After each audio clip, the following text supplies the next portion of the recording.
సంతోషంగా బస్సు కూడా ఉచిత బస్సు ఫ్రీగా ఇస్తాను. ఆయనకు డబ్బులు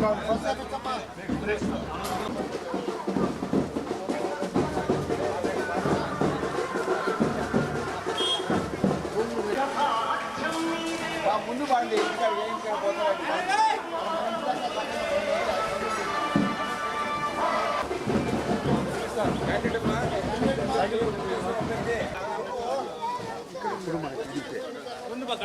గదినే ఉంది.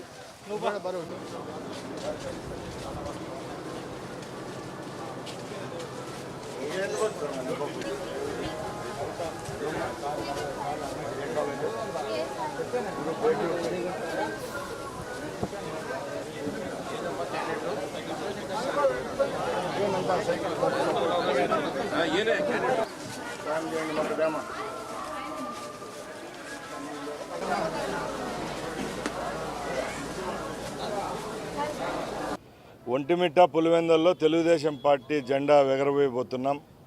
ముఖ్యంగా మేము ప్రజల్లోకి వెళ్తున్నప్పుడు ప్రజల నుంచి స్పందన చూస్తూ ఉంటే ఏవైతే మేము సంక్షేమ అభివృద్ధి పథకాలు ఈ 14 నెలల్లో ప్రజలకు అందించామో వాళ్ళ ముఖాల్లో చిరునవ్వు అలాగే వాళ్ళు మా మీద చూపిస్తున్న ఆదరణలో తెలిసిపోతూ ఉంది. కాబట్టి ఎక్కడ డోకా లేదు. ముఖ్యంగా ఒంటిమిట్ట విషయానికి వస్తే మీ అందరికీ తెలుసు, ఆ రోజు రాష్ట్ర విభజన తర్వాత భద్రాచలం లేని లోటు తీర్చే విధంగా ఒంటిమిట్ట కోదండరామస్వామి దేవాలయానికి పునర్వైభవం తెప్పిస్తూ గౌరవ ముఖ్యమంత్రి చంద్రబాబు నాయుడు గారు టీటీడీలో విలీనం చేయడం, ఇక్కడ బ్రహ్మోత్సవాలు అలాగే శ్రీరామనవమికి స్వామివారి కళ్యాణం కూడా ఇక్కడే జరుగుతూ ఉంది. అలాంటి ఒంటిమిట్టను అభివృద్ధి చేసేది కేవలం చంద్రబాబు నాయుడు గారు అని చెప్పి ప్రజలు కూడా నమ్ముతున్నారు. తప్పకుండా ఎవరినైతే అభ్యర్థులను ఇక్కడి నుంచి మేము పెట్టామో, ఒక యువకుడు వైసీపీ వాళ్ళు పెట్టిన అభ్యర్థి మీద లేని కేసు లేదు. గత 20 సంవత్సరాలుగా ఒంటిమిట్ట ప్రజల జీవితాలతో ఆడుకున్న వ్యక్తికి ఓటేస్తారా, లేకుంటే యువకుడు ఉత్సాహవంతుడైన తెలుగుదేశం పార్టీ బలపరిచిన అభ్యర్థికి ఓటేస్తారని మేము ప్రజల దగ్గరికి పోయేటప్పుడు అనూహ్య స్పందన వస్తూ ఉంది. తప్పకుండా ఈ స్థానాన్ని తెలుగుదేశం పార్టీ కైవసం చేసుకుంటుంది.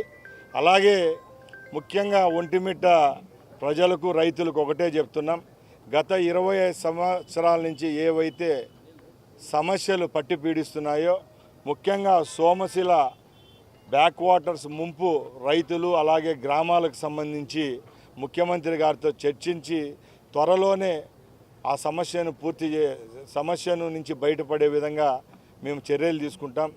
అలాగే రైతు సోదరులను ఒకటే అడుగుతున్నాం, మీ భూములు అన్యాక్రాంతం అయ్యేదానికి మీకు ఈరోజు ఈ గతి పట్టించిన నాయకులకు మీరు ఓటేస్తారా, లేకుంటే మిమ్మల్ని ఈ ఊబులో నుంచి బయటికి తీసుకొచ్చి మంచి పరిపాలన అందించే తెలుగుదేశం పార్టీకి ఓటేస్తారని అడుగుతున్నాం.